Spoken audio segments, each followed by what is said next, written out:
escribiríamos un 0 o un 1 en los bits correspondientes a aquellos que hemos destinado a la gestión de las filas, ¿de acuerdo? Como veis, y aquí en la base de la traspa tenemos el puerto de salida, constituido por los 16 bits que todos conocéis. De esos 16 bits vamos a destinar los 8 más altos al control, a la gestión de las filas. Mientras que, para poder decidir con qué columna estamos trabajando en cada momento, ¿vale?, no disponemos de otros 8 bits, no hay problema. En su lugar, la solución pasa por utilizar un decoder de 3 a 8 líneas, tampoco hay ningún problema, porque como solo vamos a actuar sobre una misma columna en todo momento, bueno, pues perfecto, este elemento, este componente nos permite o nos viene al pelo, ¿verdad? Vamos a utilizar estos 3 bits, el 4, el 5 y el 6, de tal modo que, escribiendo correctamente una configuración determinada en los mismos, conseguiremos excitar una u otra columna conforme a nuestros intereses, ¿de acuerdo? Un detalle importante es, os he dicho, bueno, si estamos pintando o encendiendo o excitando, mejor dicho, los LEDs que corresponden a esta columna, ¿vale?, dependiendo de los valores que yo configure aquí, conseguiré encender un LED u otro, ¿vale? Todo ello dependerá del estado de ocupación de nuestro área de juego, si hay o no raqueta ocupando esa posición, si la pelota se encuentra en la posición que corresponde a ese LED dentro del área de juego, ¿de acuerdo?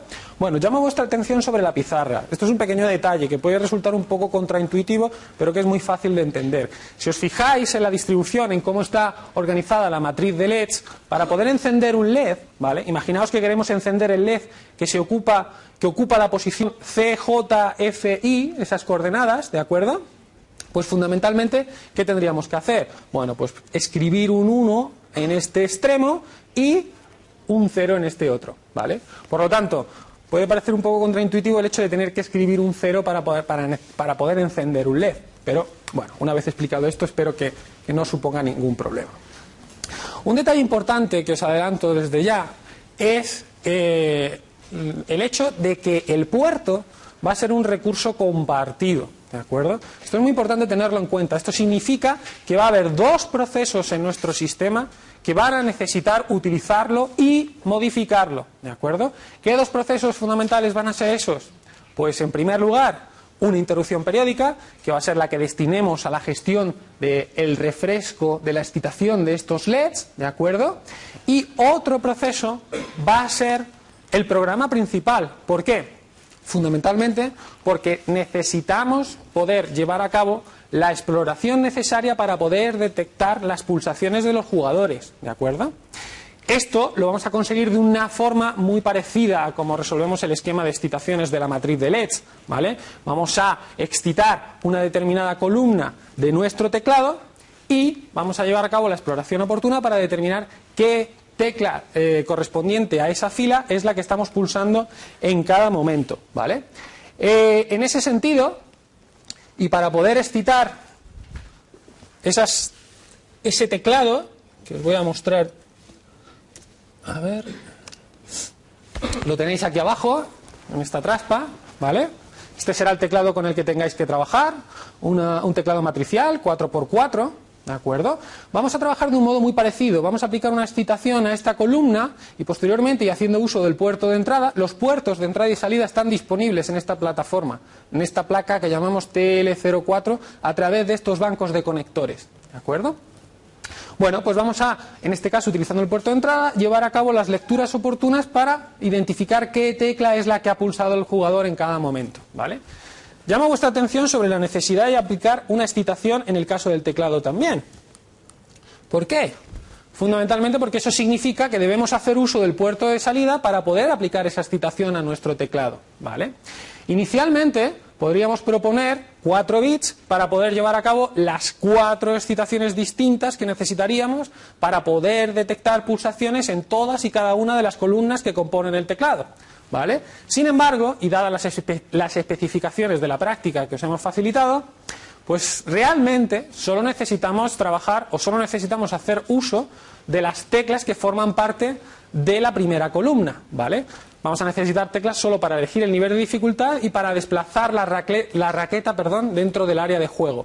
Con 4 teclas es más que suficiente, por lo que con una columna bastaría, ¿vale? Este es el motivo por el cual os he destacado esta situación de acá, ¿vale? Podríamos restringir el uso del puerto de salida del que hacemos a un único bit del mismo, ¿de acuerdo? Bueno, pues el problema, como veis, está en que tenemos esos dos procesos accediendo al puerto de salida, los dos van a necesitar llevar a cabo modificaciones del mismo y vamos a tener que asegurarnos de que proporcionamos los mecanismos oportunos para garantizar que en ningún momento las modificaciones que pueda llevar a cabo la interrupción periódica machacan o sobrescriben las que pueda haber llevado a cabo previamente el programa principal y viceversa, ¿de acuerdo?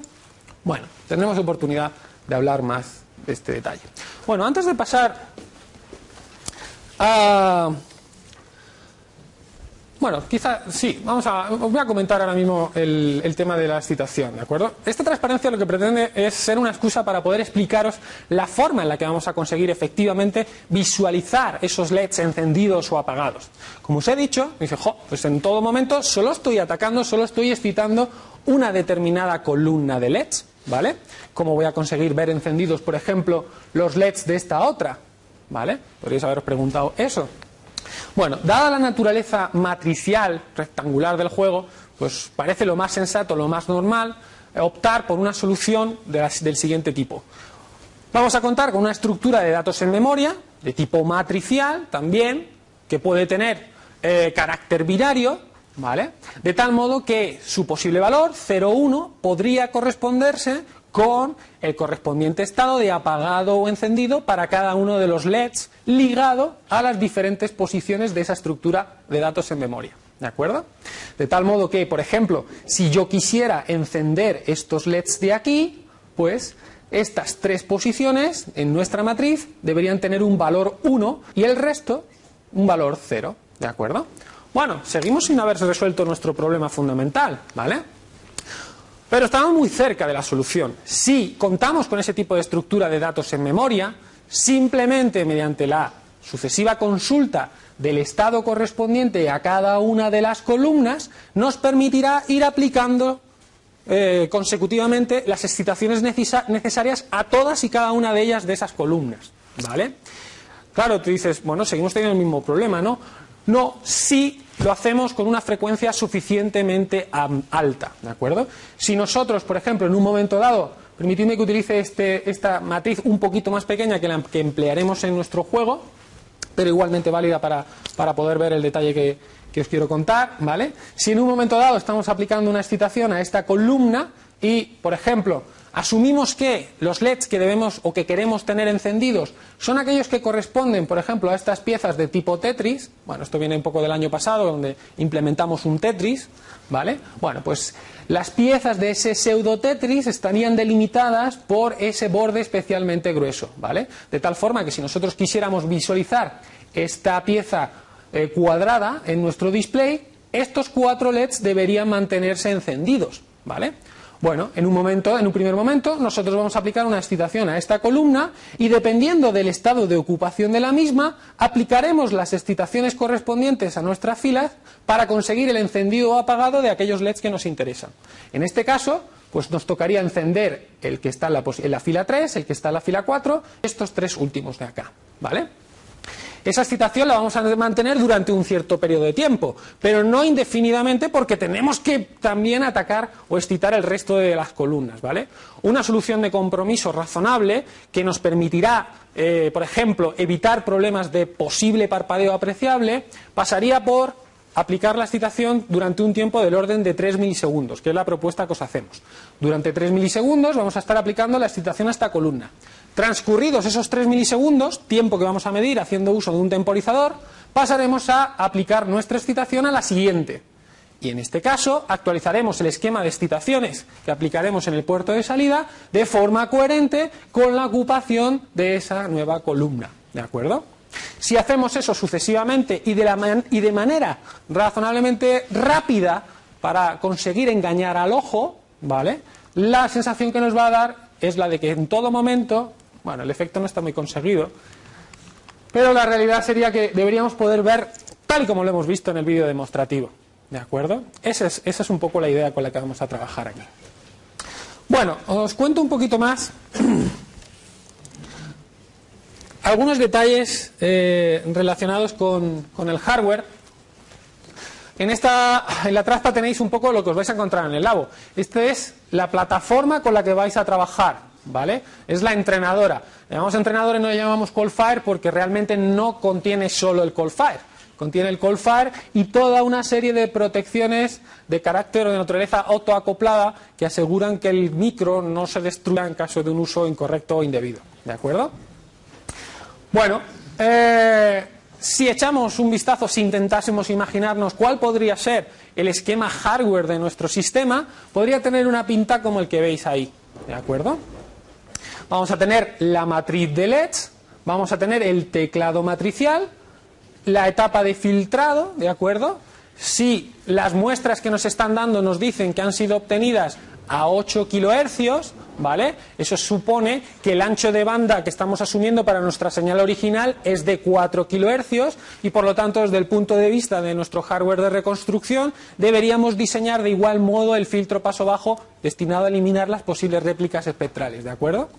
Por supuesto, como en todo sistema que requiera la correcta audición, escucha de cualquier efecto de sonido, música, habla, lo que queráis, deberíamos tener una etapa, un amplificador de potencia, ¿vale?, que nos permitiera la correcta escucha de esas señales sin distorsión y, por otra parte, también que nos permita regular correctamente el volumen de las mismas, ¿de acuerdo? Permitidme que os cuente un pequeño detalle en relación a esas matrices de LEDs, ¿vale? A diferencia del año pasado, donde os pedíamos que la implementarais, era un poquito más pequeña, no obstante seguía siendo un poco engorroso, un poco tedioso el proceso de implementación, de construcción de esa matriz. Bueno, pues este año, como novedad, os la vamos a facilitar, ¿vale? Una vez lleguéis al laboratorio, se os va a suministrar de manera conjunta, junto con la sonda, pues una placa como esta, ¿vale? Una placa de inserción donde vais a tener directamente conectada vuestras matrices de LEDs, las matrices de LEDs con las cuales vais a tener que trabajar, de manera que no vais a necesitar tener primero comprar los LEDs y segundo tener que implementarlos. Desde ese punto de vista, vuestra labor se limita a la implementación del hardware adicional que necesitamos para poder componer el esquema que os proponemos, ¿de acuerdo? No lo vais a poder montar aquí, tendréis que montar ese hardware adicional, los buffers, las resistencias, el decoder, en vuestra propia placa de inserción. Y tendréis que proveer los cables que os permitan realizar las conexiones oportunas con la matriz de LEDs, ¿vale? En ese sentido, os hacemos una serie de recomendaciones. Recomendaciones de casi obligado seguimiento, ¿de acuerdo? Fijaros, os comentaba antes que los puertos, en concreto el puerto de salida, como veis aquí en pantalla, está accesible en la placa TL04 en el labo, ¿vale? Esos puertos están dispuestos en estos conectores pareados, ¿vale? Tenemos dos puntos en los cuales podemos acceder al mismo punto eléctrico de nuestro esquema, de nuestro puerto de salida, al mismo bit, ¿de acuerdo? Y, bueno, pues alguien podría rápidamente advertir que si tiene que conectar cable a cable todas y cada una de las veces que llega al laboratorio, se va a tirar la vida conectando cables. Menudo rollo, ¿no? Para evitarlo y también para poder acceder a otra serie de ventajas que ahora os detallaré, os proponemos la implementación de este pequeño artilugio, ¿vale? Una tira de pines con los cables soldados, ¿de acuerdo? De este modo nos vamos a ahorrar muchísimo tiempo en el laboratorio y vamos a ganar en robustez y en estabilidad de nuestros sistemas. Los cables, cuando los conectamos en estos conectores, tienen una conexión deficiente, lo cual nos puede llevar a desagradables sorpresas en forma de que la matriz no se enciende como debiera.